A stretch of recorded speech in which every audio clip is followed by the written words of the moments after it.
It's production time. I'm Reid Stefan Realest Puppet in the game. Today, we're joined by an extra special guest, Grammy award-winning producer, mixer, and engineer, Andrew Scheps. He's going to tell us about his Waves plugin, the Scheps Omni Channel, and answer some questions about the Pro Tools session that I've been working on in my last few tutorials. Andrew, thank you so much for coming on the show, and it means the world to me and my fan base that rock stars like you are willing to come on YouTube channels like this and share your expertise and knowledge with us. So thank you so much and welcome to the show. My pleasure. That feedback is exactly the reason to do it. That being said, I've got a Pro Tools session here, and I'd like for you to replace some of my plugins with whatever it is that you do, and we'll just jump into my very first question. This vocal was recorded through a chain with a little bit of analog compression, but that's not quite enough for this vocal to cut through the mix of the loud music production. Do you have a go-to inside your Scheps Omni Channel for the loud, disrespectful compression effect? Yeah, there'd be two things that I would do. So if we solo up the lead vocal and have a listen to what it's doing. I just need a minute to collect myself. I just need a second to get off this bad trip. All these revelations just So the first thing would be on the insert itself, the channel strip plugin. I think the first thing is I would just add some saturation because I just love distorting things. I don't wanna break, I don't wanna let people see I am not okay, I am not always magic. Magic. Got issues, can't fix them without. So there are three different kind of flavors of it. Odd is odd harmonics, even is even harmonics. Right. Heavy is a clipper, but it's got a really weird shape to it. So it is a clipper, but it isn't a hard clipper. You don't get a corner on it. You do get a curve as it clips, but you don't get this soft clip that a lot of clippers do. It's sort of like having two clippers in series kind of thing, and so Right. it interacts. And what it's doing that I like is it's bringing some of the presence of the vocal back in, some of the body, so you sort of feel the air hitting the microphone Right. a little bit. And then from there, I think probably just a little bit of EQ. There's a resonant shelf, which I think just sounds really good on pretty much everything. So Can't look away, my heart's like a car crash, detached. So it really opens up the top, but it also gets a little bit harsh. So now I'm going to use the de-esser, and it's two de-essers, and they're both full frequency range. One of them is just on top of the other because it had to go somewhere. There's no like high frequency, low frequency thing with this. So we'll use the top one just cause. I'm going to choose kind of a sharp curve. We may end up making this a little wider. And then there's a really cool function where anything that has a frequency to it, if you hold down Control, it turns it into a bandpass as you turn the knob, so you can actually hear what you're doing. You don't have to pretend you're a tone meister, like, oh, that S is centered at exactly 4,284 hertz. You Right. just find it and then get rid of it. Touch from.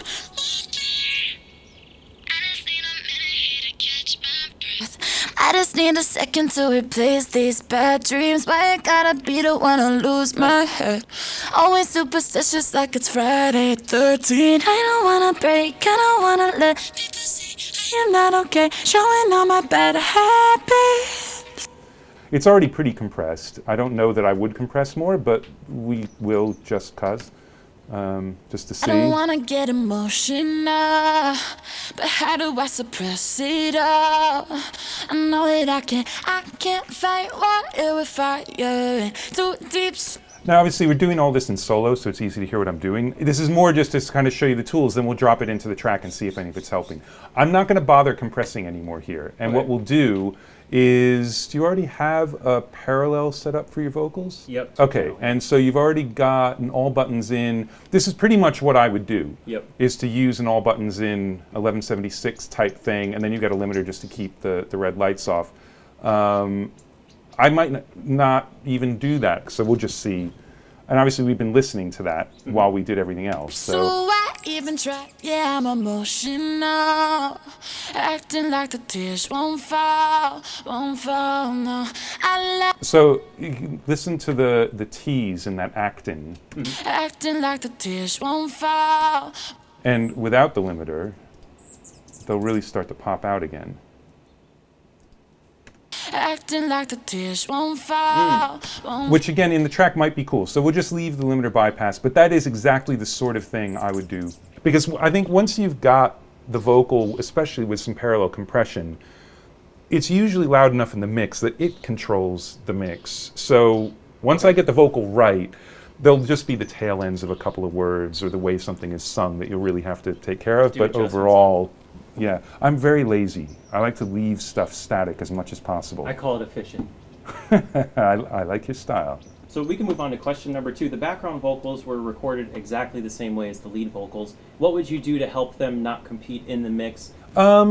It could just be as much as volume and panning. Usually I'll put more effects on the backgrounds than I will on the lead because that will push them back, especially like a slap delay or reverb, because that just physically pushes them behind the lead vocal. The lead vocal will seem closer.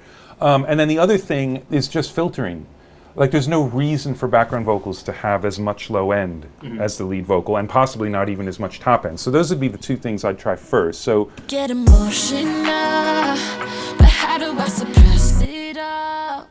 I know that I can't fight. So now, and these aren't their own part, right? These are just all doubles. Yep. So really, these probably want to be hard panned to separate themselves from lead, unless it's distracting because you start to hear individual And if you voices. have 4 background vocals, do you hard pan all 4 of them, or do you create a little Sometimes, bit of I mean, when they're all doubles, probably not. I'd spread them a little bit. And really, the problem is when they're hard panned, T's and S's in individual takes can start to be really distracting. So then you start to have to bring them in and tuck them in, and then you lose what you were trying to get, which is to make it wider. So that's the balancing act. Let's just solo up vocals and see what's going on. Wanna get emotional, but how do I suppress it all? I know that I can't fight water with fire. Too deep, so Just that little bit has really made them pop out. So at that point, just panning, and that might be all they needed. Because in the track, you sort of could feel there were more vocals, but I didn't really hear more voices. And I think you probably want to hear that there are extras going on there. so I even try, yeah, I'm emotional, acting like the tears won't fall. So in this case, those little L's on like and those T's, it's actually kind of cool because they're just popping out a little bit, and you get the idea that there are more voices, but the lead is still the really important one. Awesome. So in this case, I wouldn't do much. It sounds really good, but you can do the most in terms of sonically separating things by changing a microphone. And background vocals you can do on an SM57, do it on something super cheap. So if you spent some money on a vocal mic, we've got a Rode or whatever it happens to be, it's most likely a good sounding mic. So do your background vocals on something that isn't that great sounding, and you sort of get a package, as the way it works in my brain, this sort of package of background vocals, which is a little bit more mid-rangey. It doesn't have as much dynamic in it just because of the microphone choice. It's a little more lo-fi, and that will completely separate it. Awesome. That makes a lot of sense. My next question is, this whole vocal performance is over a guitar. Would you treat the guitar under the singing differently than the guitar in the intro of the song? It's the same performance of guitar, it's just they're singing over it after the verse. No, I'd leave it alone completely. I mean, when I mix, I use a lot of parallel compression, which I'm trying to think, have you done a parallel compression just straight tutorial thing, or do you just, because you'd use it a lot on your vocals, but you don't use it a whole lot. I haven't used it too much in the music. I've just been using it mostly on the vocals. Right. And, if we really quickly just select all the music, we'll just select everything. So we've got music, that's vocals, basically- and drum. Great. So we'll take these 3 guys and we'll do a send on those 3 tracks to a new track, and we'll just call it parallel. And it's an aux input. That's the aux right there. And we'll put it down the bottom because that's the way my brain works. Audio is like water, it all flows downhill. Well, we could just put a 1176 on there just to make it really easy. And so kind of a low ratio, slow attack, fast release. And basically what this is going to do is it's going to send everything exactly how it sounds in the mix off to this compressor, and I'll just sort of blend it in. And what should happen is that everything will start to interact a little bit. So when the vocal comes in, even without a bus compressor, the guitar will just come up in every single tiny little hole in the vocal if the vocal is the loudest thing. So check out the way the vocal and the guitar are interacting. I'll play the first 4 bars with this muted second 4 bars with it in. I just need a minute to collect myself. I just need a second to get off this bad trip. All these revelations just confuse my thoughts. Life would be so easy if I made up. And the one thing I didn't do is I would normally use a multi-mono version of it. So all that means is that when you're using a stereo version of a compressor, and it actually saves the settings, which is cool, as you switch between them. With the stereo version, if anything loud happens on the left, it turns the left and the right down. But in this case, I don't want that to happen because it was actually making the guitar move around too much. So I just want the left and the right to do their own thing completely. That's such a useful piece of information right there. It's huge. Yeah. It is a huge thing. Use when you have lots of stuff or a drum kit or just anytime you've got lots of things going into a compressor, Right. always listen to it multi-mono. It might get crazy and you might think like, no, I really want to control everything. But usually there's something that'll happen on one side and you don't want it to affect the other side. And it just really splits your mix into a left mix and a right mix, and then they take care of themselves. I just need a minute to collect myself. I just need a second to get off this bad trip. All these revelations just confuse my thoughts. So you can kind of hear the vocal jumping out of the mix, and it's because it's pushing the guitar down whenever you're singing. So no, I wouldn't do anything to the guitar differently between when the vocal's in and not. In the pre-chorus section, these toms right here may not have enough drive to be heard in a cell phone speakers. Do you have a go-to drive to add just aggression or disrespect to some drums? Yeah. So why not? So I would say if we use some saturation, a little bit of the FET compressor, and a little bit of EQ, that's going to pop out like crazy.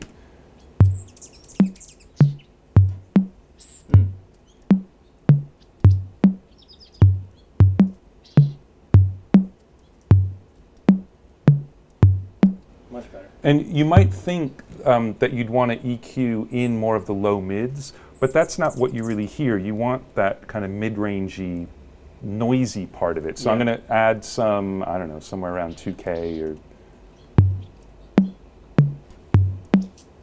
And again, I'll hold down Control so I can find the frequency.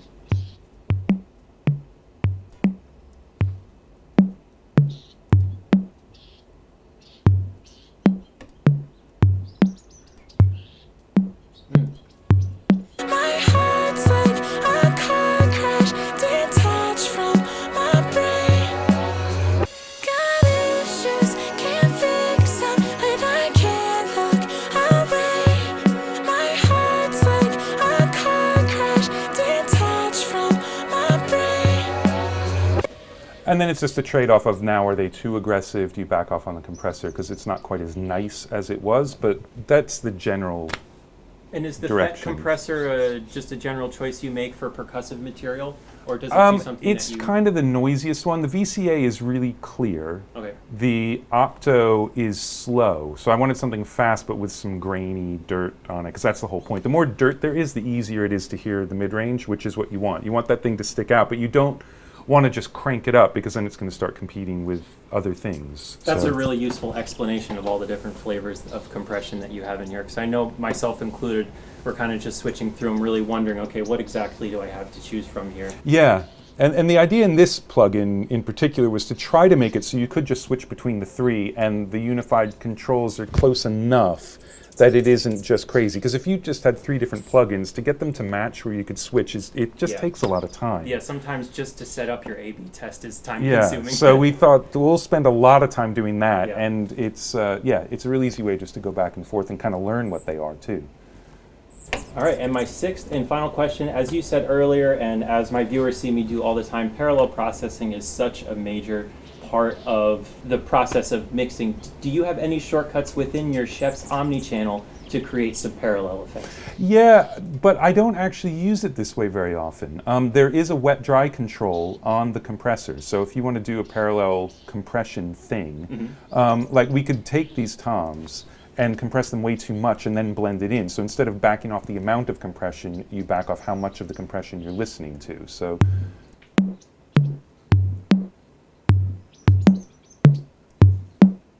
And then you can blend in how much of that attack you want to do. Whereas with less compression, you would never get that sort of attack. So that's the parallel side of this, really. Okay. This was built because my template is nothing but parallel processes, and there are hundreds of them in the template. But for the inserts, that's a build it from scratch every time because it's so dependent upon the material. So I just got tired of having to have this catalog in my head of 30 or 40 plugins of what I would normally use on an insert. So now the 30 or 40 best bits of all those plugins are all there, including some stuff that didn't exist, like the fact that the de-essers are full frequency range. And now, when I know I need to treat something, because the other tools are there, I'll just try them. Right. And I'll actually do more on inserts than I used to do because it's all just sort of sitting there on the screen. Right. If you want to go more in depth on that particular plugin, there is a very long tutorial video that I did for Waves. So it's on their channel on YouTube, and you also get to it from the site. And there's a lot under the hood, a lot of really advanced stuff you can do here too. So there's a lot of really deep stuff. If you want to know more about it, then go check that out. And I'll put that link in the description to the Scheps Omni Channel on the Waves website. Andrew, thank you so much for collaborating with Waves to bring us the Scheps Omni Channel, and thank you so much for coming on my channel and inspiring beginners and advanced producers alike, and for that, you are an absolute rock star.